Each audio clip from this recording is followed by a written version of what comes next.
Hi guys, this is James from Decals Paintbrush with another painting tutorial.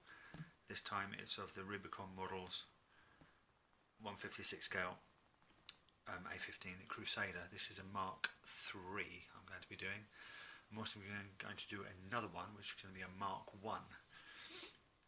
Now as you can see, if you saw my last video, which was the Warlord T34, I've built the model in exactly the same way. I've blue tacked it to old paint pots.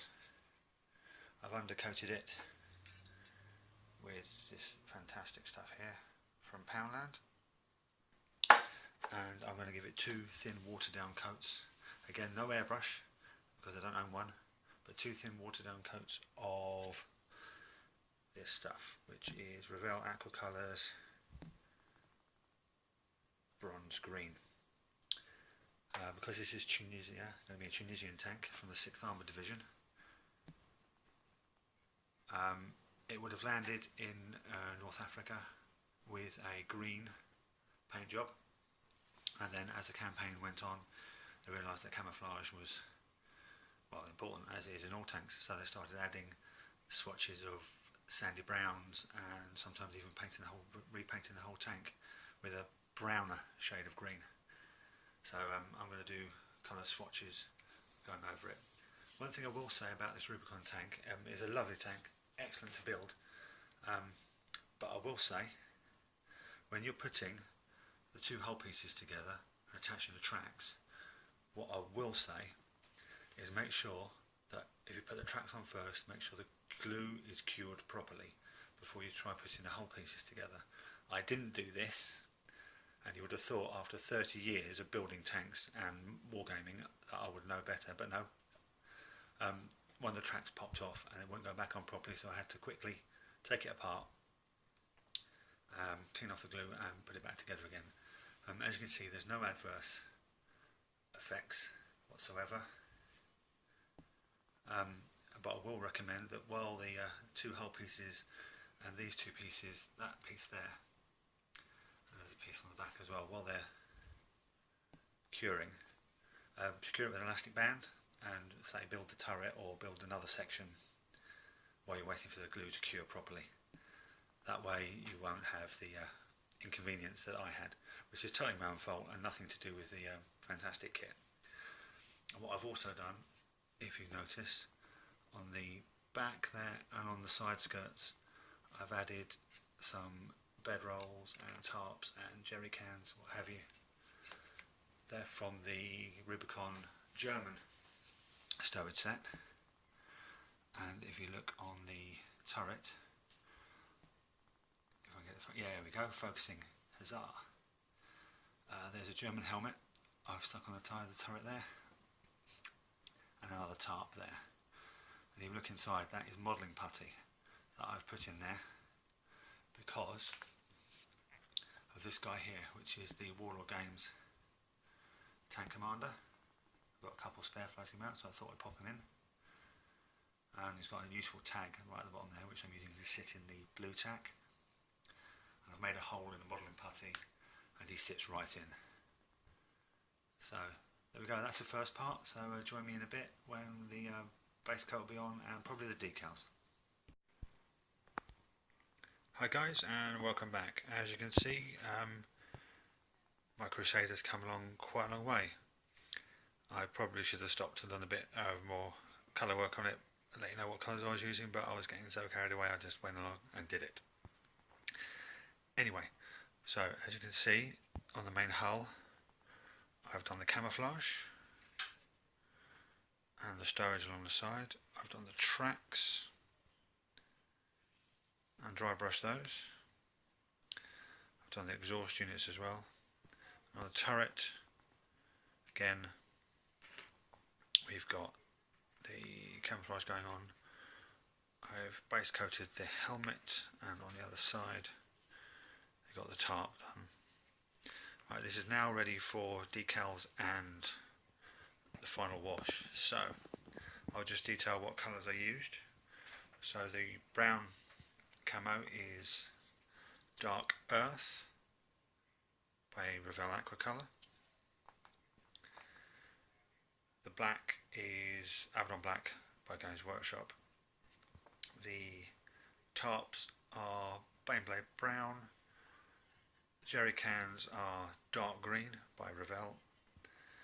And on the turret, the inside of the hatch I've done Light Grey by Revell. And the helmet is Sand by Revell.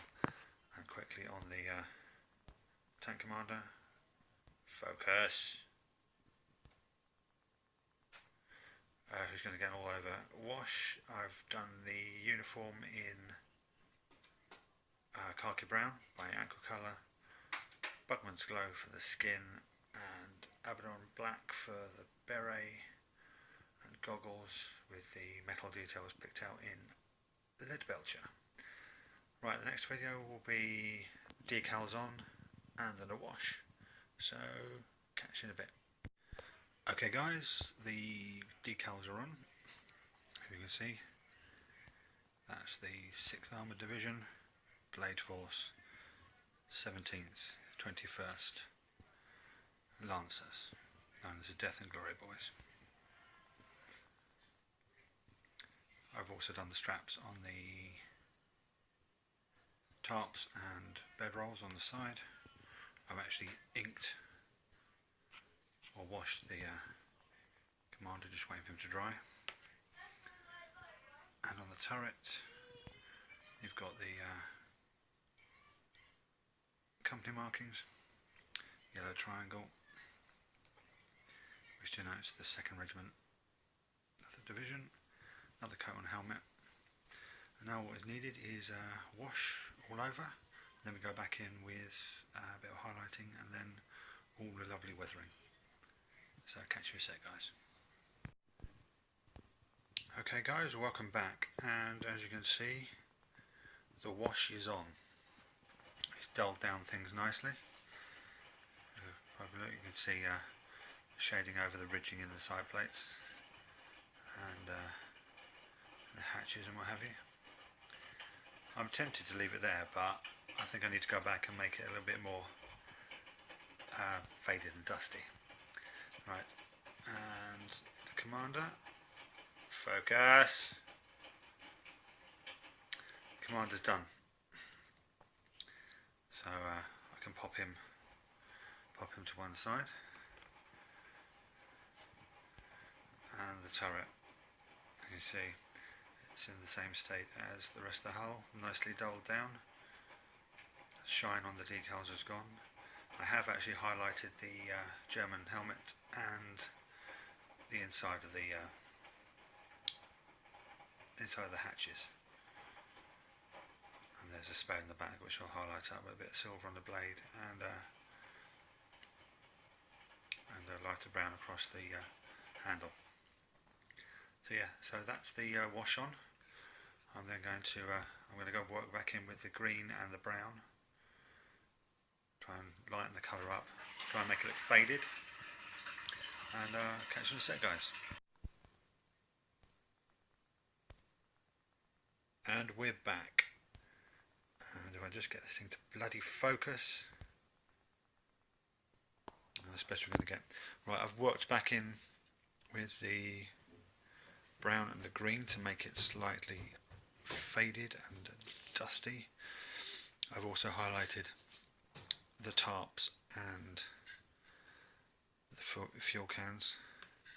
Done a bit of, don't know if you can see, scorching around the exhaust, some soot.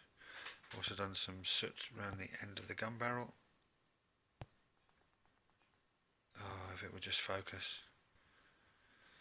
Anyway, don't worry for it, there's soot around the end of the gun barrel. Again, tarps highlighted, helmet highlighted, shovel highlighted. Only thing left to do now is the weathering. So join us in a couple of minutes and we'll see how it looks. And there we go guys. The Rubicon Models 156 scale A15 Crusader tank in the camouflage scheme of the 17th 21st Lancers Death or Glory Boys. As you can see, I've done the weathering along the sides. Since we're in the desert, it's just a little dusty effect. I did with dry brushing, I believe it's with Shabti bone along the side skirts, tracks, wheels, and some of the upper hull and exposed areas. So there it is. Quite pleased with that. Hopefully, as usual, if you find this tutorial useful, I hope you enjoyed it. Yeah, any comments, criticisms, always welcome down in the comment section. A like really helps. And if I can just get this thing to focus, we can have a look at the tank. Alright, there you go guys. Thanks for watching, and I'll catch you next time.